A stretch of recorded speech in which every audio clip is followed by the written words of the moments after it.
नवी दिल्लीमध्ये केंद्रीय आरोग्य मंत्रालयाची आणि गृह मंत्रालयाची पत्रकार परिषद सुरू आहे। कार्य में कोई भी बाधा ना आए।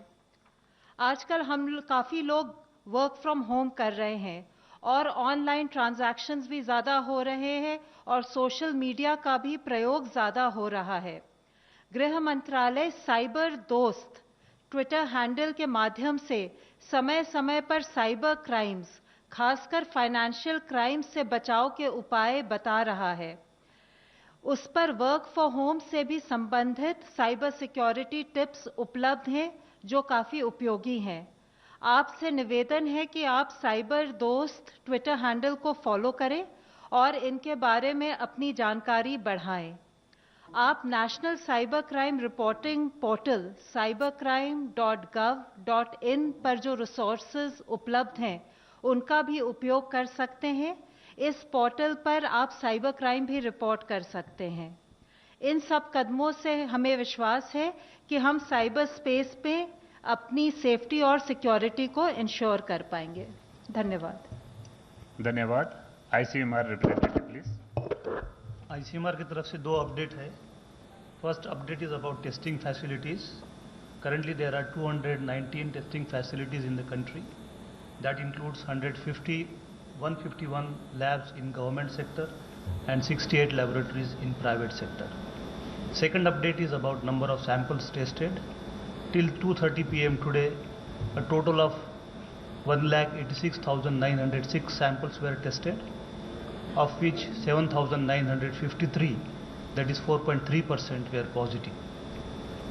In the last 5 days, the average number of samples that have been tested is 15,747 samples per day, and average number of samples which turned out which were positive was 584 samples per day. So these are the updates from ICMR. Thank you. Total number of samples tested till today 2:30 p.m. is 1,86,906. Of these, 7,953 are positive. The average number of samples tested per day in last 5 days is 15,747, and average number of samples who are positive, which are positive per day, is 584 in the last 5 days. Health Ministry representative please. Just to give you a status update on COVID-19 situation, जैसे मेरे colleague ने कहा है, हमारा एक major effort है कि हम किस तरीके से अपनी टेस्टिंग कैपेसिटी को फर्दर बढ़ाते रहें, और इसके संबंध में माननीय हेल्थ मंत्री, माननीय गृह मंत्री के लेवल पर जो डिटेल डिस्कशन हुआ था विद सब्जेक्ट एक्सपर्ट्स, उसके तहत हम प्राइवेट और गवर्नमेंट मेडिकल कॉलेजेस में अपनी टेस्टिंग फैसिलिटीज़ बढ़ा रहे हैं। इसको सपोर्ट करने के लिए देश में 14 मेंटल इंस्टीट्यूट्स आइडेंटिफाई किए गए हैं, जिसमें हमारे एम्स, निम्हांस और ऐसे इंटरनेशनल नेशनल इंस्टीट्यूट्स जो नेशनल रिप्यूट के इंस्टीट्यूट्स हैं उनको लेते हुए उनके द्वारा हम अपने स्टेट और गवर्नमेंट और प्राइवेट मेडिकल कॉलेजेस को मेंटरिंग करके अपनी मेडिकल कैपेसिटी बढ़ाएंगे। साथ ही जैसे कि आप लोगों को अवगत है कि इस समय देश का एक मेजर फोकस है कि किस तरीके से जो हमारे पॉजिटिव पेशेंट्स हैं उनका प्रॉपर क्लिनिकल मैनेजमेंट हो, उसके साथ ही उनके सारे कॉन्टैक्ट्स ट्रेस किए जाएँ, उन कॉन्टैक्ट्स का एज पर प्रोटोकॉल फॉलोअप किया जाए, उसके साथ ही जो हमारे कंटेनमेंट स्ट्रैटेजीज हैं उनको फील्ड पर बिना किसी कोताही के 100% इम्प्लीमेंट किया जाए। और इस एफर्ट में हमारे सारे डायरेक्शन जो एफर्ट्स हैं वो उसमें फोकस्ड हैं। अब तक का status update in terms of case मैं आप लोगों की दृष्टि में लाना चाहूँगा। तो अगर आप देखें तो आज तक अगर हमारे देखें तो टोटल 8,356 पॉजिटिव केसेस हमारे पास पाए गए हैं। कल से आज तक के केसेस देखें तो 909 एडिशनल केसेस आए हैं। इसके नीचे के ग्राफ में ही अगर आप काइंडली नोटिस करें तो this shows the figures of total deaths which have been reported. 273 deaths have been reported so far, 34 deaths have been reported during the day. साथ ही एक पॉजिटिव न्यूज मैं आप लोगों की दृष्टि में लाना चाहूँगा कि while we have areas of concern related with cases and deaths, there is also positive news कि हमारे केसेज रिकवर भी हो रहे हैं और 716 पॉजिटिव केसेज जो हमारे थे वह रिकवर हो गए हैं और डिस्चार्ज की स्थिति में हैं। और अगर दिन प्रतिदिन देखें तो जैसे 2 दिन पहले 139 केसेस क्योर हुए, कल और आज के एक दिन में देखें तो 74 केसेस हमारे क्योर हुए हैं। आज मैं आप लोगों के सामने एक और मुख्य अंश लाना चाहूँगा, जैसे कि इससे पहले भी हम लोगों ने इस बारे में चर्चा की है, वह यह है कि हम what is our strategy, in what approach we are moving towards in terms of management of all the positive cases. तो इसमें हम लोगों ने अपने पूरे जो कोविड केसेस को एनालाइज किया, और इससे पहले भी आप सबकी नॉलेज में लाया जा चुका है कि अराउंड 80% केसेस जो कि माइल्ड और एसिम्टोमेटिक होते हैं, पॉजिटिव हैं लेकिन माइल्ड और एसिम्टोमेटिक हैं, उनको हम कोविड केयर सेंटर्स के द्वारा ट्रीट करते हैं। इसके साथ ही जो हमारे मॉडरेट क्लिनिकल सिम्टम्स हैं, जिनको फर्दर एडिशनल उसकी जरूरत है कि उसको ट्रीटमेंट मिले, उनको हम कोविड हेल्थ केयर सेंटर्स, जहां पर कि डॉक्टर्स के साथ साथ ऑक्सीजन सपोर्ट की भी अवेलेबिलिटी हो, उसको हम इंश्योर करते हैं। साथ ही जो क्रिटिकल और सीवियर केसेस होते हैं, उनको हम further tertiary hospital, Covid hospital में लेकर जाते हैं, जहां पर कि वेंटिलेटर और आईसीयू सपोर्ट रिलेटेड सारी फैसिलिटीज प्रोवाइड की जाती हैं। आप लोगों के नॉलेज के लिए एक मैं और चीज लाना चाहूंगा कि इन सारे जितने भी हमारे 3 सेट्स ऑफ हॉस्पिटल्स हैं, उनको हम फर्दर एम्बुलेटरी सपोर्ट के थ्रू कोऑर्डिनेट करते हैं, इनको प्रॉपर मैप करते हुए, ताकि इनके द्वारा अगर कोई आज एक माइल्ड सिम्टम वाला केस है और उसके अगर मॉडरेट सिम्टम में कन्वर्ट होता है तो वो एम्बुलेंस उसको हेल्थ सेंटर ले जाए, या अगर कोई माइल्ड सिम्टम वाला केस है और उसके क्रिटिकल सिम्टम्स में कन्वर्ट हो तो हम उसको इमीडिएटली आईसीयू बेड सपोर्ट वाले कोविड हॉस्पिटल में ट्रांसफर कर दें। इससे लिंक्ड ही आप लोगों की नॉलेज में लाना चाहूंगा कि अगर हम अपने केसेस को पिछले कुछ दिनों से एनालाइज करें तो आप देखेंगे कि 29 मार्च को हमारे 979 पॉजिटिव केसेस थे, और इससे करके धीरे धीरे केसेस बढ़ते जा रहे हैं, और आज की तारीख में हमारे पास मान लीजिए 8356 पॉजिटिव केसेस हैं। तो जैसे इससे पहले हम लोगों ने बात की है कि इसमें से करीब 20% केसेस जो होंगे वो कि मॉडरेट सिम्टम्स या जिनको आईसीयू सपोर्ट की जरूरत होगी। तो अगर हम उसके हिसाब से इसका विभाग करते हैं तो हम देखते हैं कि आज भी हमारे को 1671 ऐसे पेशेंट्स होंगे जिनको स्पेसिफिकली ऑक्सीजन सपोर्ट या क्रिटिकल केयर ट्रीटमेंट की जरूरत होगी। तो यह फिगर मैं आप लोगों की दृष्टि में इसलिए लाना चाहता हूं कि ताकि हम समझें, कहीं पर कोई भी पैनिक क्रिएट ना हो, कहीं पर प्रॉपर क्लैरिटी रहे कि government is aware, government is planning its things in being over prepared so as to manage the situation.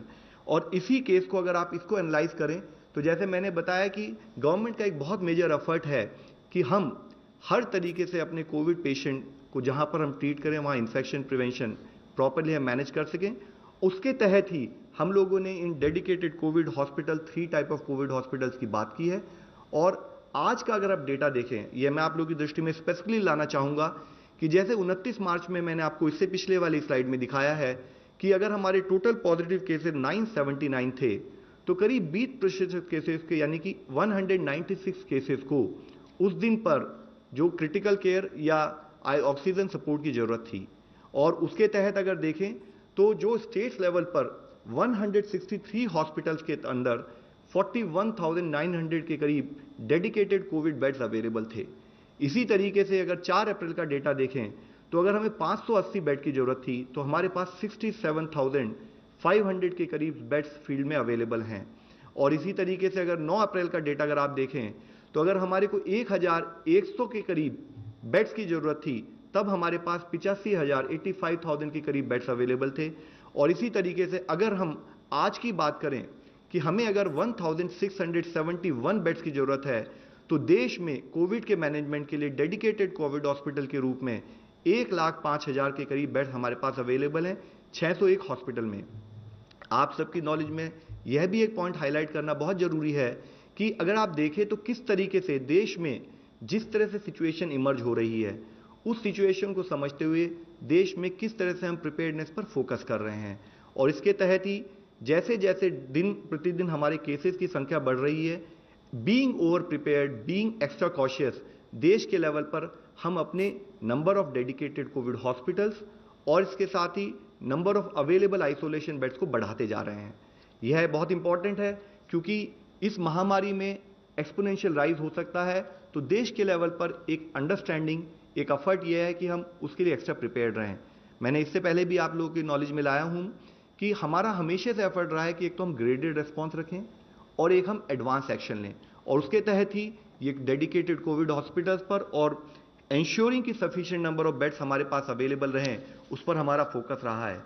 साथ ही जब हम इन बेड्स को बनाएं तो हमारा एक और मेजर एफर्ट है कि हम अपना हेल्थ स्टाफ को प्रॉपर्ली ओरिएंट करें, जिसके तहत हम अपने हेल्थ स्टाफ को डिफरेंट तरीके से डिफरेंट लेवल्स पर एपिडेमियोलॉजी, इन्फेक्शन प्रिवेंशन और control, clinical management, ventilator management, how to manage biological waste, biomedical waste, और साथ ही फील्ड लेवल पर अगर केसेस आएँ तो उनको बिना किसी तरह के प्रॉब्लम के कैसे उनको केसेस को एडमिट करना है कि कोई इन्फेक्शन प्रिवेंशन को हम उसको मैनेज कर सकें, उस चीज़ की भी एक्सरसाइज ट्रेनिंग पिछले 2 महीने से देशव्यापी लेवल पर हम देते आ रहे हैं, जिसके तहत ही हमने मॉक ड्रिल्स की हैं, जिसके तहत एम्स जैसे हमारे प्रीमियर इंस्टीट्यूट्स के द्वारा हमने डिटेल्ड ऑनलाइन ट्रेनिंग्स ऑर्गेनाइज की हैं, वेबिनार ऑर्गेनाइज की हैं, और साथ ही हमने national level training of trainers, state level training of trainers करते हुए हर हॉस्पिटल में जो भी हमारे आइडेंटिफाइड हॉस्पिटल्स में हमने उसमें उस टाइप की ट्रेनिंग्स फील्ड स्टाफ के लिए कराई हैं।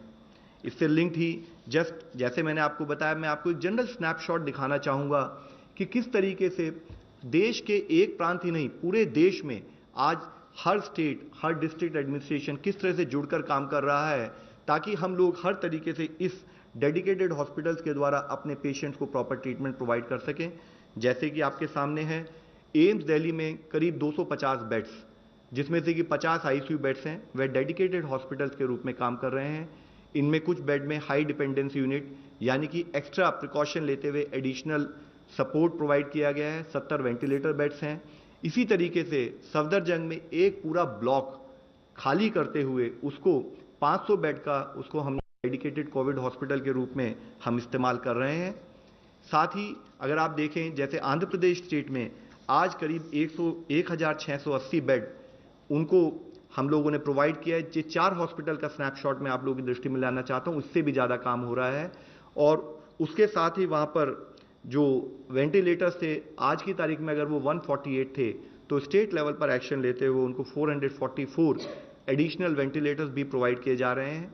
हर हॉस्पिटल में एक स्पेशल मेडिकल ऑफिसर अपॉइंट किया जा रहा है, और साथ ही जितने भी ये बेड्स हैं इनमें चाहे ईसीजीज हों, चाहे मल्टी चैनल पैरामोनिटर्स हों, डिफिब्रिलेटर्स हों, उस टाइप के सारे रिक्वायर्ड इक्विपमेंट भी कोऑर्डिनेट किए जा रहे हैं।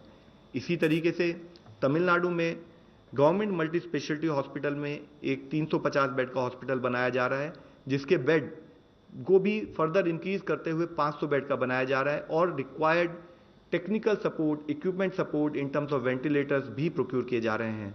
साथ ही केरला में कोझिकोड में अगर आप देखें तो वहां पर भी 950 प्लस बेड का एक हॉस्पिटल डेडिकेटेड कोविड हॉस्पिटल के रूप में स्टेट गवर्नमेंट ने बनाया है। इसके साथ ही मेडिसिटी कोविड में अहमदाबाद में 1200 बेड, 1200 बेड्स का एक डेडिकेटेड हॉस्पिटल स्टेट गवर्नमेंट के लेवल पर ऑर्गेनाइज किया गया है। इसके साथ ही एडिशनल एफर्ट्स भी किए जा रहे हैं कि हर लेवल पर, हर जिले में और हर स्टेट के मेन टाउन्स में कैसे हम डेडिकेटेड हॉस्पिटल बना सकते हैं। सिमिलरली कटक और भुवनेश्वर में अगर आप देखें तो किम्स भुवनेश्वर में 500 बेड का हॉस्पिटल, अश्विनी ब्लॉक कटक के अंदर 150 बेड का हॉस्पिटल, और जिसमें सफिशिएंट आईसीयू और क्रिटिकल केयर फैसिलिटीज भी अवेलेबल हैं, उसको स्टेट के द्वारा ऑर्गेनाइज किया गया है। 7 हिल्स हॉस्पिटल मुंबई में 700 beds with 100 beds for ICU support with required infrastructure जैसे कि ventilators, pacemaker, dialysis machines, patient monitoring devices, negative pressure room, इस टाइप का रिक्वायर्ड सारा टेक्निकल ओरिएंटेशन लेते हुए उन सब हॉस्पिटल्स को भी ऑर्गेनाइज किया जा रहा है। साथ ही इस हमारी लड़ाई में खाली सरकार ही नहीं, सरकार के साथ साथ प्राइवेट सेक्टर को भी इन्वॉल्व करते हुए स्टेट लेवल पर सबके साथ मिलते हुए, जैसे कि इससे पहले भी हम बात कर चुके हैं कि संपूर्ण सरकार समस्त समाज हम सबको मिलकर लड़ने वाली ये लड़ाई है, तो उसके तहत ही अपोलो हॉस्पिटल में भी 4 टेस्टिंग लैब बनाते हुए उन्होंने भी अपने 250 के करीब बेड जो है डेडिकेटेड बेड के रूप में ऑर्गेनाइज किए हैं। इसी तरह से मैक्स हेल्थ केयर में भी उन्होंने अपने 2 हॉस्पिटल को डेडिकेटेड हॉस्पिटल के रूप में डिक्लेयर किया है। और इसी तरीके से साथ ही हमारे सेंट्रल गवर्नमेंट की जितनी और मिनिस्ट्रीज हैं वह सब भी जुड़कर इस लड़ाई में हमारे साथ कार्य कर रही हैं। मिलिट्री ने जैसे कि करीब 10 टाउन में अब तक 9,500 के करीब बेड्स आइडेंटिफाई किए हैं, 9,000 के करीब बेड्स आइडेंटिफाई किए हैं, और साथ ही जरूरत पड़े तो हम उनको कैसे बढ़ा सकते हैं उसके तहत भी 7,000 एडिशनल बेड्स के साथ मिलिट्री के सारे हॉस्पिटल्स अवेलेबल हैं। इन सारी जगह पर हाई डिपेंडेंसी यूनिट और आईसीयू का ऑर्गेनाइजेशन भी किया जा रहा है। इसी तरीके से ऑर्डिनेंस फैक्ट्री ने अरुणाचल प्रदेश में 50 स्पेशलाइज्ड टेंट्स लगाए हैं, जिस एक टेंट में 2 पेशेंट आ सकते हैं, जिसमें रिक्वायर्ड मेडिकल इक्विपमेंट भी होते हैं।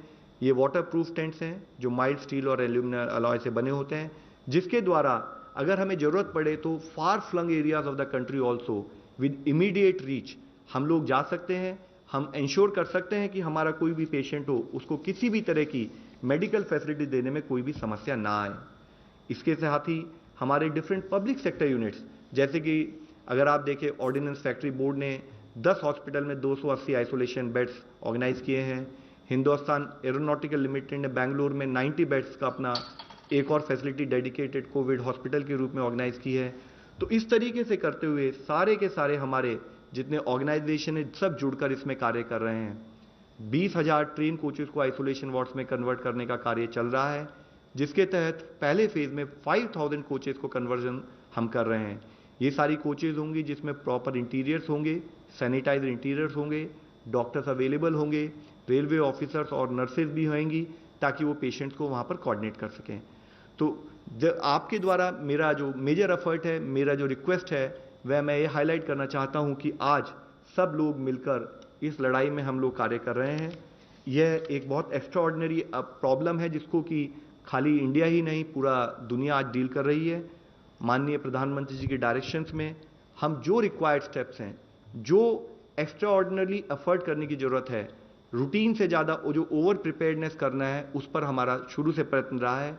कैसे हम ग्रेडेड रिस्पॉन्स रखें, कैसे हम एडवांस एक्शन लें ताकि हम किसी भी इवेंचुअलिटी के लिए तैयार रहें। इस संदर्भ में आपके द्वारा मेरी रिक्वेस्ट यही है, मेरी अर्ज यही है कि हम सब लोगों को ये समझना चाहिए कि देश हर तरीके से इस पर्टिकुलर महामारी से लड़ने के लिए तैयार है। जैसे जैसे सिचुएशन इमर्ज होगी उसको एंटीसिपेट करते हुए उसके लिए भी एक्स्ट्रा प्रिपेयर्डनेस की तरफ देश के एफर्ट्स रहे हैं और उसके साथ हम लोग मिलकर लड़ाई लड़ रहे हैं। इस लड़ाई को लड़ने में सरकार के साथ प्राइवेट सेक्टर के साथ सरकार के जितने भी सारे अंग हैं, सब हम मिलकर लड़ाई लड़ रहे हैं। और उसमें सबसे मुख्य अंग है हमारा सपोर्ट, जो कि हमारे कॉमन मैन, कॉमन सिटीजन जो आज हमारे साथ खड़ा होकर इस लड़ाई को लड़ रहा है। मैं आप सबसे फिर अंत में यही रिक्वेस्ट करूंगा कि आज बहुत ज़रूरत है कि हम सोशल वैक्सीन यानी कि सोशल डिस्टेंसिंग का पालन करें और हम मिलकर इस देश की तरफ से पूरी दुनिया को एक अच्छी एग्जाम्पल दिखाएं कि जब पूरा दुनिया इस बीमारी से जूझ रही थी तो इंडिया ने एक सक्सेसफुल एग्जाम्पल दुनिया के सामने प्रस्तुत की। धन्यवाद। धन्यवाद। Friends, before we take questions, थोड़ी सी और एडिशनल इन्फॉर्मेशन मैं आपको दे दूं। Some countries had requested India for supply of HCQ after making an assessment of the domestic requirement and keeping the buffer. HCQ stocks are assessed on weekly basis by the empowered committee. GOM had approved release of HCQ for 13 countries. This was from the MEA side. From the Ministry of Finance, Finance Ministry has extended the deadline for mandatory minimum deposit in Public Provident Fund and Sukanya Samriddhi account for 1920 by 3 months up to June because of COVID outbreak. And the Ministry of Petroleum and Natural Gas, government had decided on March 26 to give 3 free LPG refills to over 9 crore Pradhan Mantri Ujjwala beneficiaries during the period of next 3 months from April to June. So far, 85 lakh beneficiaries have got LPG cylinders during this month itself. So these are the additional inputs. Press releases are available on the PIB website. We take next question from Prashant, News 24. Sir, vaccine को लेकर के भारत में क्या तैयारी है और दुनिया भर में जो इस पर रिसर्च चल रही है, क्या अपडेट है अभी इस पे? Doctor, There are 40 plus candidate vaccines which are under development, but अब तक कोई भी वैक्सीन नेक्स्ट स्टेज में पहुंचा नहीं है। इंडिया की तरफ से भी उस वैक्सीन डेवलपमेंट के प्रयास हो रहे हैं, but as of now we don't have any candidate available. Mohit.